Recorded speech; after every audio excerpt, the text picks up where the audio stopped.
Halo Sobat Gen Tutorial, selamat datang kembali di channel aku. Dan di video kali ini aku bakal memberikan tutorial bagaimana cara mengcopy file yang ada di dalam timeline.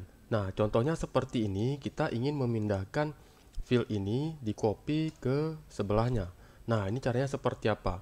Kalau di format teks, kita bisa menggunakan Ctrl X kemudian Ctrl V, atau Ctrl C untuk di copy kemudian Ctrl V untuk ditempel, atau bisa juga dengan mengcopy file-file yang berbentuk video, foto, atau audio. Itu caranya sama.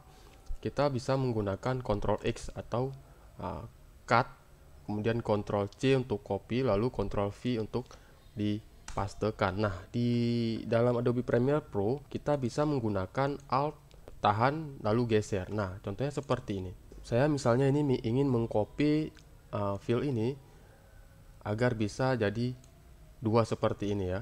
Nah, cara kopinya bagaimana? Cara kopinya itu kita cukup klik Alt keyboard, klik Alt di keyboard, lalu klik kiri tahan di mouse dan geser ke tempat yang ingin kalian taruh. Nah, ini juga berlaku untuk audio, kemudian bisa juga untuk video, gambar, atau item apapun yang ada di dalam timeline kalian. Misalnya ada format apa di sini yang sudah kalian edit dan ingin di copy. Caranya sama, klik Alt di keyboard, saya tampilkan.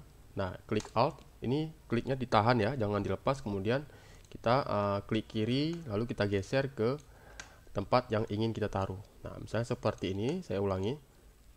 Kita klik Alt dan kita geser. Nah, seperti ini. Maka dia bakal di copy. Ini filenya sama ini. Oke, terima kasih. Semoga video ini bermanfaat. Jangan lupa klik like, subscribe, dan tinggalkan komentar teman-teman di bawah video saya. Sampai jumpa di video saya berikutnya.